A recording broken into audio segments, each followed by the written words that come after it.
मेरे साथ है मेरे अजीज मित्र श्रवण कुमार जी गोरा कोड़ू। मेरे विद्यालय के साथी साथी और छात्रावास लगातार संचालन कर रहे थे। लगातार आ, स्कूलों के अंदर, सरकारी स्कूल, गांव के स्कूल, समाज के अलग अलग क्षेत्र में, शिक्षा में गोदान के लिए हमेशा ही सेवा करते हैं। और आज अवसर था श्रवण जी के दादी शाह मीरों देवी धर्मपत्नी मुक्ता राम जी गोरा कोड़ू, आपके दादी शाह की द्वितीय पुण्यतिथि है। पहली पुण्यतिथि पर भी आपने दान पुण्य किया और आज जो है बड़ा दिल दिखाया है और गोदान के साथ शिक्षा के क्षेत्र में बड़ा दान दिया है। तो आज उनको श्रद्धांजलि देते हैं सबसे पहले कि पवित्र आत्मा को ईश्वर अपने चरणों में जगह दें और परिवार जो है उनकी यादों को संजो करके रखें, उनके बताए रास्ते पर चले। तो उनके जो पौत्र है श्रवण कुमार जी, अपनी दादी की याद में आज उन्होंने पथमेड़ा गो चिकित्सालय के अंदर दवाइयाँ, चारे की गाड़ी, दाड़ा, गुड़ सब भेंट किए। 48,500 रुपए का उन्होंने बिल दिया। इन्होंने हाथों हाथ चुकाया। सुबह सुबह गायों की सेवा की। फिर वात्सल्य के अंदर जहाँ बच्चियां रहती है और उनके लिए 11,000 की रसीद इन्होंने कटवाई। फिर जाट समाज शिक्षा कोष जो स्थापित किया हुआ है, बेटियां पढ़ रही है हमारी समाज की, उनके लिए इन्होंने 15,000 रुपये का योगदान दिया इसके अंदर। फिर बनु देवी मेमोरियल बायतू के अंदर हाल ही में बालिका जो छात्रावास बन रहा है, उनके अंदर आपने 15,000 रुपये का जो है योगदान दिया है। युवा चौपाल ट्रस्ट लंबे समय से जो सेवा कर रहा है, 11,000 रुपये। और हाल ही में निःशुल्क बालिका शिक्षा फाउंडेशन हम लोगों ने, हमारी टीम ने बनाया है, जिस टीम के श्रवण जी खुद मेंबर है। हमने उस ट्रस्ट को रूप दे दिया है। इसमें भी आपने 11,000 रुपये का नकद योगदान दिया है। यह कल ट्रस्ट में जमा कराएंगे। तो श्रवण जी से बात करते हैं कि श्रवण जी, सबसे पहले तो हम दुआ करते हैं ईश्वर से कि आपके दादी जी की यादें ताज़ा रहे और भगवान उनको चिरस्थायी शांति दे। उनकी पूर्ति तो नहीं कर सकते, लेकिन योगदान देकर के उनके पद चिन्हों पर आप चल सकते हैं। तो कैसे आप ये मोटिवेशन हो रहा है? देखो साहब, सबसे पहले तो दादी माँ की द्वितीय पुण्यतिथि पे मैं नमन करता हूँ और उनको बार बार वंदन करता हूँ कि दादी माँ ने जिस तरह से हमारे को पढ़ना सिखाया और उस परिस्थिति के अंदर किस तरह से परिवार पालन पोषण किया। पहले पापा जी को पढ़ाया, फिर मेरे को भी पढ़ाया और आज तक मेरा ख्याल रखा। पिछले 2 साल हुए कि दादी जी स्वर्गवास चले गए, फिर भी हमारा ये रहता है कि दादी जी की द्वितीय पुण्यतिथि है और उनके बताए हुए मार्गों पे हम चलने का पूरा प्रयास करेंगे। और भगवान ने अपने को 2 रुपये दिए हैं और उनकी के लिए, शिक्षा के लिए और जितना हो सके अपने पैसे किसी के काम आए और वो उनको भी थोड़ा आगे बढ़ने का अवसर मिले, ये बात सर। आप लगातार पहले बाजार में उस दिन मिले थे कि मैं कोड़ू के सरकारी स्कूल में बैग बांट रहा हूँ। अपने स्कूल में भी जब फंक्शन होता था तो आप हमारे साथ लंबे समय से जुड़े हुए। दान सब जगह देना चाहिए, लेकिन शिक्षा में जरूरी है, क्या मानना? बिल्कुल साहब, दान तो सब जगह देना चाहिए, पर सबसे जो दान महादान है वो शिक्षा के लिए और गायों के लिए। क्योंकि गायें बेचारी अपनी गौ माता है और उनकी सेवा करना अपने हिंदू धर्म में और एक अपनी उनको गौ माता मानते हैं, तो उनकी सेवा करनी चाहिए। और शिक्षा के क्षेत्र के अंदर अपन जितना खर्चा करेंगे, उनसे आने वाली पीढ़ियां सुधरेगी, आगे बढ़ेगी, पढ़ेगी, तो वो भी एक सही काम के लिए यूज होता है पैसे। एक आपने बड़ी चीज की, वास्तव में देखा जाए तो जैसे आपकी दादी सा है, तो ये तो उस जमाने में परिवार को एक रखना, पढ़ाना, परिस्थितियां बड़ी विकट थी, तो उनका योगदान तो परिवार में बड़ा है। बिल्कुल साहब, मेरे दादी जी पिछले साल के होके स्वर्गवास गए। उससे पहले जब मेरे पिताजी 2 साल के थे, तब मेरे दादाजी का स्वर्गवास हो गया। फिर पापा जी का पालन पोषण किया, उनको भी पढ़ाया और पापा जी ने 8वीं तक पढ़ाई की। फिर हैंडीक्राफ्ट ठेकेदारी की जयपुर और 2013 शब्द हम पापा जी वापस बाड़मेर आ गए। और दादी जी का थोड़ा तबीयत नरम था, तो पापा जी घर पे रहते थे और मैंने 2007 में हॉस्टल खोला। 2007 से लेकर 16 तक हॉस्टल चलाया और फिर मैं इस ज़मीन के फील्ड में आ गया। तो मेरा ये मानना है कि जब अपन जैसे मजदूरी करते हैं, पैसे कमाते हैं, तो हो सकता है कि अपनी असली कमाई है तो धर्म के लिए, शिक्षा के लिए और जहाँ ठीक रहता है वहाँ अपने को खर्च करना चाहिए। आपने अलग अलग क्षेत्र देखे हैं, अपने गांव परिवार बायतू का भी, शिक्षा का क्षेत्र, गौशाला का, यहाँ के बालिकाओं का, सब अलग अलग क्षेत्र, या युवा चौपाल ट्रस्ट से आप बिल्कुल सर, सबका ध्यान रखा थोड़ा। सबका ध्यान इसलिए रखा कि मैंने देखा जहाँ जहाँ आवश्यकता है और अपने पैसे वहाँ वास्तव में उनकी रिक्वायरमेंट है और अपने पैसों से वहाँ कोई काम होता है तो अपने को देना चाहिए। अब सबसे पहले जैसे मैं गौशाला गया तो गौशाला वास्तविक बात यह है कि आप जाकर देखो ना, बहुत शानदार गौशाला सेवाएं हो रही है, पर साहब पैसों के बिना तो अब आदमी कैसे रखेंगे, सारा कहाँ से लाएंगे। तो मैंने कहा ये पैसे अपने सही जगह यूज हो रहे हैं। फिर वात्सल्य के अंदर गया तो वहाँ जो बच्ची हैं जिनके पेरेंट्स नहीं हैं, अब उन बच्चियों का पालन पोषण हो रहा है वात्सल्य के अंदर में, तो अपन वहाँ 2 रुपये देते हैं तो वो अब एक वो भगवान के रूप में छोटे बच्चे, अब वो उन पैसों से उनका खान पान शिक्षा होती है तो बड़े होके वो अपने एक समाज का, जिले का, देश का नाम रोशन करेंगे। और फिर मैंने देखा कि अपने बनु देवी मेमोरियल ट्रस्ट हमारे बायतू में जो निःशुल्क बालिका फाउंडेशन बना है, ये हाल ही बना है, तो सबसे पहले मैं उनके परिवार को धन्यवाद देता हूँ कि उन्होंने इतना बड़ा एक जिम्मा उठाया। तो फिर मेरा भी ये फर्ज बनता है कि मैं बायतू का हूँ तो मेरे को भी 2 रुपये उनमें डोनेशन देना चाहिए। और फिर जाट समाज कोष है तो अपने समाज की बात है और समाज में 2 रुपये हम खर्च करते हैं तो उनसे अपने समाज के लोगों के लिए काम आता है। और फिर आपको भी धन्यवाद सर कि आपने निःशुल्क बालिका फाउंडेशन ट्रस्ट बनाया। तो निःशुल्क बालिका का ट्रस्ट बनाना एक अपने आप में बहुत बड़ी चीज़ है साहब। अब इनको आप मेंटेन करोगे तो मेरा फर्ज बनता है भी 10-11 हज़ार की मैं भी हेल्प करूं और आने वाले टाइम में भी इस तरह के फाउंडेशन में, ऐसे ट्रस्टों में जहाँ जहाँ आवश्यकता पड़ेगी और मेरे से जितना हो सकेगा मैं हमेशा के लिए मतलब आर्थिक रूप से जितना होगा उतना मैं सहयोग करूंगा। मैं लंबे समय से लोगों से पैसे लेता हूँ और लोगों को दिलवाता हूँ जहाँ जहाँ आवश्यकता होती है, भले ही टाइम फोर्स के माध्यम से दिलवाया हो, जागरणों के माध्यम से, समाज सेवा की। अब मीडिया में आने के बाद में मुहिम चलाते हैं या पैसे दिलाते हैं और बालिका शिक्षा ही बढ़ाते रहते हैं। अब ये एक एनजीओ आया तो एनजीओ के साथ हम मिले, आप लोगों से भी बात की, आपको भी उसमें सबसे पहला मेंबर बनाया, आज मेंबर बन गए आप राशि देकर के भी। हमने कहा अलग अलग व्यवस्था करते हैं तब लोग छूट जाते हैं, स्कूल छोड़ जाती है बच्चे की, तब क्या है कि उस एनजीओ के साथ मिल करके स्कूल का रूप दे रहे हैं ताकि ये बच्चे लगातार पढ़े। बिल्कुल सर, आज के ज़माने के अंदर शिक्षा इतनी महंगी हो गई है कि आम आदमी के लिए शहर के अंदर बच्चे बच्चियाँ पढ़ाना बहुत मुश्किल है, क्योंकि एक तो शिक्षा महंगी और एक उनकी जो सामग्री वो महंगी और एक स्थान मिलता नहीं सर। जब आपका खुद का स्थान है, क्योंकि श्री किसान के सीनियर सेकेंडरी स्कूल आज 20 सालों से यहाँ संचालित हो रही है, उसी स्कूल का आप बालिका फाउंडेशन के लिए आपने जगह दी है और फिर आप इस तरह का आपने बीड़ा उठाया, तो बिल्कुल ये सही काम किया सर। और हमारा फर्ज बनता है कि भाई ऐसे ट्रस्ट के अंदर ज़्यादा से ज़्यादा लोगों को जुड़ना चाहिए, सहयोग करना चाहिए। जब आप निस्वार्थ भाव से तेजल मीडिया के माध्यम से, उससे पहला समाज सेवा में जैसे थाटी वाली खेजरी बाबा रामसा पीर अवतार धाम जो जन्मस्थली से लेकर सबसे पहले जागरण दराना, फिर पनौनियों का तड़ा, ओंकार भारती जी का जो मठ अपने परेऊ में, कोड़ू में, हर जगह आपने निस्वार्थ भाव से सेवाएं दी। फिर शिक्षा के अंदर भी मैं आपको समझो शहीद, सब लोग साथ में बिल्कुल शायद शहीदों की बात हो, यदि शहीदों की कोई बात करता है तो सबसे पहले आपका नाम आता है, क्योंकि सिंदरी सराय पे शहीद मेला एक अखबार में न्यूज आती थी कि 16 तारीख को शहीद मेला होगा, पर वहाँ इतनी व्यवस्था नहीं थी।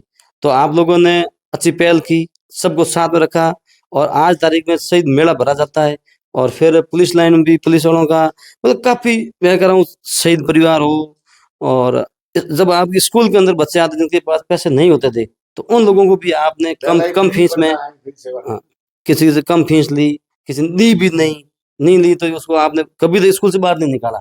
बाकी प्राइवेट स्कूलों के अंदर गेट पे खड़े रहते हैं सर, कार्ड लेके तेरी फीस जमा है कि नहीं, तो अगर नहीं जमा है तो बाहर खड़े रहो, जमा है तो अंदर पढ़ो। पर आपने किसी से आज तक कोई शिकायत नहीं पूरी मार्केट की, और उसी के बदौलत आप आराम से स्वास्थ्य का आनंद ले रहे हो, पोते पोती आप रमा रहे हो, ठीक है ना। अब ये सब सेवाओं का आशीर्वाद है, ये आपका सर, आपने जो कर्म किया ना, उन कर्मों का फल ही आप, उन फलों का आप स्वाद ले रहे हो। ये ट्रस्ट है ना, कुछ लोगों की बात समझ में नहीं आई। 100 बच्चियों को एजुकेशन दे रही है संस्था जो एनजीओ है, वो क्या पढ़ाई के लिए शिक्षकों की व्यवस्था कर रही है, बिल्डिंग हायर की का किराया कम में मिल जाए, मान्यता वाली स्कूल मिल जाए और टीचर वो लगाएंगे। लेकिन हमने कहा 100 बच्चों की स्कूल नहीं चलती, सही बात है। तब आप बच्चे 100 और भर्ती करो, 200 भर्ती करो। फिर उन्होंने कहा फ्री क्या है, एजुकेशन तो फ्री है सब जगह। आप पेंसिल देनी है ना, ड्रेस से लगाकर किताब को भी, कुछ भी बच्चे से नहीं, खाना खा के घर से आए। तब ये आपने ट्रस्ट बनाया, इसके माध्यम से अपन वो सारी व्यवस्थाएं करें। हालांकि हमने 3 साल की व्यवस्था लेके चल रहे, सारी व्यवस्थाएं हमने कर ली, एग्जाम भी करवा लिया, ड्रेस, किताब, कॉपियां, सारी व्यवस्थाएं हमने कर ली। लेकिन आगे और समस्याएं आएगी बहुत ज्यादा, आर्थिक रूप से समस्या आएगी। ये ट्रस्ट आराम से चले तब क्या कि लोगों की मदद लेकर के, बच्चे आज 100 है, कल इनकी संख्या बढ़ाएंगे, कक्षाएं बढ़ेगी, लगातार खर्चे बढ़ेंगे। सही बात तो है। ये हमेशा पढ़ाई, एक बार आपने स्कूलें छोड़ा दी, यहाँ ले आए, अगर आपका 2 साल से 3 साल से ट्रस्ट ठीक नहीं चला तो फिर बच्चों का भविष्य खराब हो रहा है। आपको मान्यता टीसी चलनी चाहिए, बच्चा आ रहा है, कोई बीच में जाएगा तो उसके टीसी की व्यवस्था होनी चाहिए। तब ये व्यवस्था हम जन सहयोग से करें। और अभी हमने 10 लाख रुपए की सामग्री खरीद ली, वो सारी जन सहयोग से की। उन सब लोगों ने कहा है कि अभी आप हमारे नाम सार्वजनिक करने की जरूरत नहीं, हम आपकी मदद कर ली, आगे कार्यक्रम होगा, ट्रस्ट बनाए, आप तो स्कूल चलाओ, व्यवस्थित करो, एडमिशन करो, जुलाई में सब व्यवस्थित हो जाए, फिर आप हमें बुलाना। और एक आदमी तो ऐसा उद्योगपति आप जानते हैं, ठीक है बिल्कुल ना, सही बात है। उन्होंने कहा कि मैं 5 लाख रुपए दूंगा, जब आपके एडमिशन होके क्लास में चलने लग जाए उस दिन मुझे बुलाना, मैं 5 लाख रुपए दूंगा इस आपके कोर्स में। नहीं, बिल्कुल सर, पैसे देने वाले लोग खूब हैं। अब जैसे आपने ये पहल शुरू की है और हर आदमी की बात ये समझ में आएगी, तो पैसे सर बढ़-चढ़ के देंगे। क्योंकि सबको पता है कि जब पेन, पेंसिल से लेके, कपड़ों से लेके पूरी निःशुल्क पढ़ाई हो रही है, और टाई बेल्ट, कुछ बच्चे तो कुछ नहीं जो मांगे। बच्चे स्कूल छोड़ रही है या उनके पेरेंट्स आर्थिक रूप से कमज़ोर है, अब उनके लिए तो आप एक भगवान बन के आए हो। भगवान पैसे देने वाले। और पैसे देने वाले हैं, पर पहल करने वाले सब, पैसे लोगों के पास है, पर पैसे कहाँ खर्च करें? तो सही जगह आपने जो बताई और सही रास्ता बताया आपने, तो हर आदमी इसमें बढ़-चढ़ के भाग लेंगे और कभी भी इसके अंदर आपकी आर्थिक तंगी नहीं आएगी। करेंगे महादेव, खिम बाबा, तेजा जी के इन बच्चियों का भविष्य उज्जवल हो, और हर आदमी जितना हो सके उतना वो सहयोग करेंगे। हम मानते हैं सर, अब देखो। परीक्षा से पहले हमने ट्रस्ट बनाया, ये जी, तो चलो आपसे नकद ले ली, खाते में डाल देंगे। अब इसके बाद में सब काम यही करेंगे, सीधे खाते में डालो और रसीद आपको दे रहे, आप हमारा अकाउंट चेक कर सकते हैं, पैसे हमारी समिति निकालेगी, करेगी। नहीं बिल्कुल सही मेरा सर। पैसा लेना काम है, निकालना बांटना मेरा काम ही नहीं, हाँ, वो कमेटी काम है, कमेटी का काम। कमेटी। और कम्युनिटी में लोगों से सहयोग मैं ले रहा हूँ, क्योंकि मैं डोमेन में मैं हूँ, आराम से लोग दे रहे। और एक बार ये ट्रस्ट आ जाए, लोग व्यवस्था हो जाए, अपने हाथ में कैमरा है, लोगों तक भावना पहुंचा दी, तो लोगों ने पैसे देने शुरू कर दिए। बिल्कुल सर, कमेटी के अंदर भी अपने एक एरिया के लोग नहीं है, प्रत्येक एरिया के एक-एक लोग है, शिक्षा भी दे। और शिक्षा भी दे, तो हर पैसा सही जगह पे यूज़ होगा और कोई फालतू का पैसा यहाँ खर्चे में जाएगा नहीं। अब शिक्षा से पवित्र साहब कोई धन नहीं है। ये अपने उस दिन मेरे पोती के जन्मदिन में 25 लोगों ने घोषणा की। हमने कहा अब आपसे पैसे नहीं लेंगे, अभी घोषणा नहीं करनी, आवश्यकता पड़ेगी उस दिन हम आपको बुलाएंगे। वो सब काट के गए कि इतने इतने, ये सताराम जी जबरदस्ती पैसे दे के गए। बिल्कुल सर, उस समय मैं भी वहाँ था, तो हाँ, काफ़ी लोगों ने मेरे को पूछा हाँ। कि अपन यहाँ आए हैं, तो कुछ निःशुल्क बालिका के लिए अपन कुछ दे के जाएँ। मैंने कहा अब ट्रस्ट अब बनाया है और एडमिशन शुरू होंगे, उस समय अपन देखेंगे जैसी अपनी स्थिति अनुसार, तो अपन देंगे, तो ट्रस्ट अच्छा चलेगा, पढ़ाई अच्छी होगी, टीचर अच्छे आएँगे, तो बच्चियों कितनी अपने को दुआएँ देगी, और उन बच्चियों के पेरेंट्स कितने खुश होंगे, और उनका जो सपना है वो साकार होगा कि भी पड़ोसी के में भी बच्ची आज उस स्कूल में पढ़ रही है और मेरी बच्ची सरकारी में है, या जैसे फीस नहीं पहुंच पाती है तो हर जगह पढ़ भी नहीं पाता, तो उनका भी सपना साकार होगा कि भी मेरी बच्ची भी सही ट्रस्ट में पढ़ रही है और आने वाले टाइम के अंदर बच्ची अच्छा नाम रोशन करेगी, बाढ़-बेड़ा करेगी, राजस्थान करेगी। तो ये देखो अच्छा काम कुल मिला के ये शुभ कार्य जो भी होंगे, हम अपने विद्यालय के अंदर एक हॉल बना रहे हैं, वहां जन्मदिन है आपका, हम मनाएंगे, हमारा ट्रस्ट मनाएगा, बच्चियों के साथ मनाइए आप। आपकी शादी की सालगिरह आइए, माँ बाप की, पेरेंट्स की याद में, दादा दादी की याद में आप कुछ करना चाहते हैं जैसे आपने किया है, आप वहाँ आइए, बच्चियों के साथ ये मनाइए, दुगनी खुशी होगी और ट्रस्ट आपका सम्मान भी करेगा, ताकि लोगों का जुड़ाव बढ़े। बिल्कुल सही बात सर। जैसे इन बच्चियों के साथ में ऐसे ट्रस्टों के अंदर जाके अपन जन्मदिन या एनिवर्सरी या माता-पिता जी की या दादा-दादी जी की पुण्यतिथि मनाते हैं, तो सर वो बहुत ही भगवान के खाते में जुड़ता है, और भगवान भी राज़ी होता है कि जिन बच्चियों के लिए आप एक शिक्षा दे रहे हैं और उसके अंदर आपके गाड़ी कमाई के पैसे उस शिक्षा रूपी धन से उन बच्चियों का भविष्य उज्ज्वल हो रहा है। तो सर बिल्कुल लोग आएंगे, आज भी जाते हैं। आज भी जैसे वात्सल्य केंद्र में जाके मनाते हैं और गौशाला में मनाते हैं। और मैं सभी लोगों से अपील करना चाहता हूँ कि जब भी आप बर्थडे मनाएं तो इन होटलों को और इन फार्म हाउसों को और मैरिज गार्डन को छोड़ें और ऐसे ट्रस्टों में मनाएं, ये बड़ी ताकि बात है। हाँ, इन ट्रस्टों में मनाएं ताकि आपका 1 रुपया भी वहाँ खर्च होता है तो बिल्कुल वो सही मायने में जाता है और उनसे कितनों को फायदा होता है। तो हमेशा अपना खर्चा से किसी का भला हो वैसा अपना खर्चा करना चाहिए। अब होटलों में मनाना करना वो तो एक दिखावे के चक्कर में, और आज के युवा है वो एक दिखावे के चक्कर में कि उन्होंने जन्म मनाया तो उनके 500 गाड़ी आई, अपने 1000 गाड़ी आनी चाहिए, 2000 आनी चाहिए, तो इन चक्कर में वो रह जाते हैं। बाकी ऐसे ट्रस्टों में ये सब मनाना चाहिए। तो श्रवण जी गोरा थे। श्रवण जी गोरा ने आज दिल खोल करके अपने तरीके से योगदान दिया। भगवान ने 2 पैसे श्रवण जी को दिया है, लेकिन उससे बड़ा इनको दिल दिया है। इन्होंने सबका ख्याल रखा है। मैं भी आप लोगों से अपील करता हूं कि आपने श्रवण जी ने जो बड़ी बातें कही है उन बातों पर आप गौर फरमाएं। हमारा ट्रस्ट नया हमारे साथ भी जुड़े। हम आने वाले भविष्य में बाड़मेर की बेटियों के लिए एक अच्छा प्लेटफॉर्म निःशुल्क बालिका विद्यालय, जो कि आस पास क्षेत्र में तो बालिका स्कूल भी प्राइवेट नहीं है और ये एक बड़ी संस्था यहाँ हो रही है, लेकिन हमने लोगों का भरोसा जीतने के लिए स्टेप बाय स्टेप ट्रस्ट पहले बनाया है। परीक्षा हो गई है और कई लोग जो है हमारे इस मदद में सहयोग में तैयार है। एनजीओ का 3 साल का प्रोजेक्ट है, लेकिन हम ट्रस्ट का रूप अगर दे दें तो ये नियमित रूप से ट्रस्ट चलता रहेगा। बालिकाएं आने वाले समय में पढ़ती रहेगी। आप लोग जुड़ें, शीघ्र रिजल्ट निकलेगा।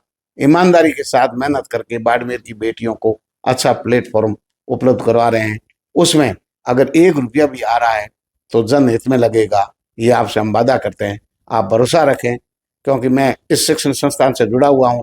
श्रवण जी मेरे पुराने सुख दुख के साथी है, मित्र है, और ये जानते हैं कि हमने जिस क्षेत्र में रहे कितनी ईमानदारी से काम किया, क्योंकि ऐसे असंभव कार्य हमने किया। इसका हमने पैम्पलेट छपाया। कुछ लोगों को लग रहा था हो सकता है इसके बच्चे टूट जाएंगे, यहाँ से आ जाएंगे, या ऐसे कैसे संभव होगा, प्राइवेट स्कूल कैसे चल सकती है, पैसे कौन देगा। मैंने कहा, मैंने जो भी बीड़ा उठाया आज तक उसको पूरा किया। 1 महीना पहले मैं लाइव आकर के ये बात कही थी। मेरी स्कूल में यानी किसान केसरी में 350 बच्चियों ने एग्जाम दिया। जिले भर में 5 सेंटरों पर 1000 से ज्यादा बच्चियों ने परीक्षा दी, और सब कुछ जो बच्चियों के चाहिए वो साल भर की सामग्री यानी 3 साल का टारगेट के हिसाब से 200 बच्चियां भर्ती कर रहे हैं, तो हम 700 के हिसाब से उन सुविधाओं को जुटा रहे हैं। ट्रस्ट भी हो गया, लोगों ने पैसे बिना मांगे देना शुरू कर दिया। 50 की लिस्ट है मेरे पास, और मैं आपको कह रहा हूं कि एक भामाशाह जो समाज के हैं 5 लाख रुपए देंगे जुलाई के अंदर, जैसे स्कूल शुरू होगी उन्होंने वादा किया है। मतलब काम सही दिशा में अगर है, लोग मदद करते हैं। मैं जब भी जिस क्षेत्र में रहा हमेशा मैंने ईमानदारी के साथ काम किया। अब जो है बुढ़ापे में और ठीक है, नहीं, बढ़िया सर, बढ़िया है। धर्म भी तो मिले। बिल्कुल धर्म में नहीं। बाकी आपने अपने जीवन काल के अंदर छात्र संघ से लेके और आज तक इतने लंबे सफर के अंदर जितना भी आपने काम किया तो जनहित में किया, और एक दूसरे के आपने काम आए वो काम किया।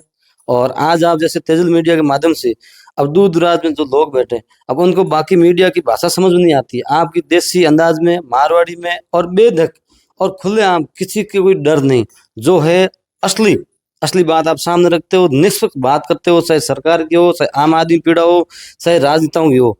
इस तरह का स्वतंत्र, वैसे मीडिया स्वतंत्र है पर स्वतंत्रता का उसके अंदर दिखाना भी चाहिए। तो आप वास्तव में एकदम स्वतंत्रता की तरफ से और एक साफ सुथरा, बिना कोई किसी का पक्षपात किए खुली बात करते हैं, और हर आदमी की आप आवाज उठाते हो, गरीब की, किसान की, मजदूर की बड़ी है। और वैसे तेजाजी महाराज ने आपको इतना आशीर्वाद दे दिया है कि आप तो तेजाजी महाराज के भोपा जी हो, ठीक है। और आपसे हमेशा सही काम ही करवाते हैं, गलत काम आपके डिक्शनरी में भी नहीं है। ये मीडिया वाला तो तेजा जी ने ही मुझे दिखाया, ये रास्ता ना मीडिया वाला, ये तो वास्तव में तेजा जी ने रास्ता दिखाया। बिल्कुल सर, तभी तो तेजल मीडिया शाम को सपने में तेजा जी आए कि मीडिया में जाओ, मीडिया में जाओ। अब तेजल मीडिया बने हुए करीबन 7-8 महीने हुए हैं, हाँ, साल भर हो गया लगभग। साल भर हो गया ना। तो तेजल मीडिया और आज से 10 साल पहले जुड़े हुए मीडिया, आप उनकी तुलनात्मक अध्ययन करोगे वो तो आप बताओ। तो वास्तविकता सामने आ जाएगी कि कम टाइम के अंदर, मतलब तेजल मीडिया के कितने लोग फॉलोअर्स है, अब जहाँ भी जाते 5 हैं लाख से ज्यादा लोग जुड़े हुए। अब 5 लाख से ज्यादा लोग जुड़ना अपने आप में सर एक बहुत बड़ी चीज है साहब, और ये तेजा जी की मेहरबानी है। बाकी साहब नया मीडिया तो कहाँ चलन देते हैं। और इस मीडिया युग में, क्योंकि हजारों तरह की मीडिया है, कूड़ी खबरें छापना, उल्टी सीधी करना, लोग तो उनको पसंद करते हैं, और साफ सुथरी खबर करने वालों को लोग पसंद करते हैं, पर लोगों को मौका नहीं मिलता है। अब जैसे तेजल मीडिया है तो एकदम साफ सभी और ईमानदारी, और गरीब मजदूर और जिसकी पीड़ा है उसकी पीड़ा आप आगे तक आप पहुंचाते हो, कि जहाँ ना पहुंचे रवि वहां पहुंचे कवि। तो जहाँ कोई नहीं पहुंचता है वहां पहुंचता है तेजल मीडिया पहुंचता है। बहुत बहुत शुक्रिया, धन्यवाद श्रवण जी। थोड़ी प्रशंसा हाल ही कर दी नहीं, लेकिन कई वास्तव में राय भी आई रखे, इन तरीके की राय रखे। बुजुर्ग आदमी, छोटा छोटा टबरिया, भीड़ भड़ाके में ब्याह शादी अवसर मौसर मौके टोणे कठी जो, तो लोग भीड़ में कहे तेजल मीडिया आया, जिना मोने लागे अपनो काम ठीक है। तो मैं भाई था टबरिया हाड़ पटावा, बढ़िया पटावला, ई लाइन में जुड़ा हो। मैं तो मोने श्रवण जी ने तो बिना टाबर है स्कूल में, क्लास में, हॉस्टल में 20 आवड़े ही कोई, જેને અમે શરણજી કહો અમે કઈ ને કઈ ઠાવો આપણે તો અમે ભાई ठायो है शोक है। और तो ठीक है, वो कीकर कया करे हुगन कराया है और ट्रस्ट शुरू करना रू श्रवण जी से बड़ा योगदान देंगे। बिल्कुल क्या चाहिए वो श्रवण जी से ले लेंगे। बच्चियों के लिए क्या चाहिए वो आपसे लेंगे सर। बिल्कुल सर, बच्चों के लिए जहाँ पर भी आवश्यकता होगी, चाहे कॉपी की, किताब की, ड्रेसों की, पैसों की, जहाँ भी होगी, तो मैं पीछे नहीं हटूंगा सर, सबसे आगे बढ़ चढ़ के भाग लूंगा। क्योंकि अपने पैसे सही जगह यूज हो रहे हैं, और बालिका शिक्षा के अंदर पैसे देना तो भाग्यशाली लोग ही दे सकते हैं सब, हर जगह बस की बात नहीं है, और मेरे को भगवान ने दिया है। तो हमारा उद्देश्य है 200 बेटियां 200 जगह की होगी, बिल्कुल हर सर काम होगी, उजियारा लेके जाएंगी। बिल्कुल। और लड़का एक घर उजाला करता है और लड़कियां 2 घर।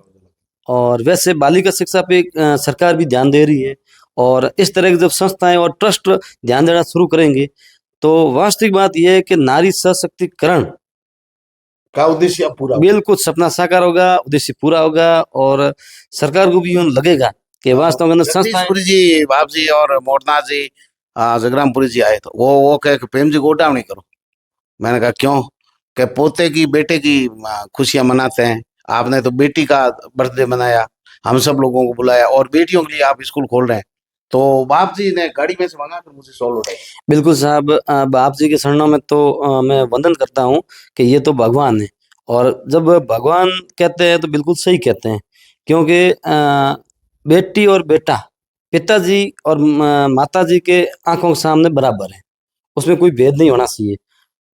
और बाकी आपने जन्मदिन के उपलक्ष्य में अच्छा कार्यक्रम रखा, और पोती का अच्छा कार्यक्रम रखा, बर्थडे का, पोती के बर्थडे का अच्छा कार्यक्रम रखा, उसी दिन परीक्षा और उसी दिन परीक्षा करवाई, उस दिन ट्रस्ट का उद्घाटन करवाया, उसी दिन लाख रुपए जमा करवाए। हाँ उस दिन लाख रुपए जमा करवाए, आप लोगों ने दिए वो भी उसमें करवाए।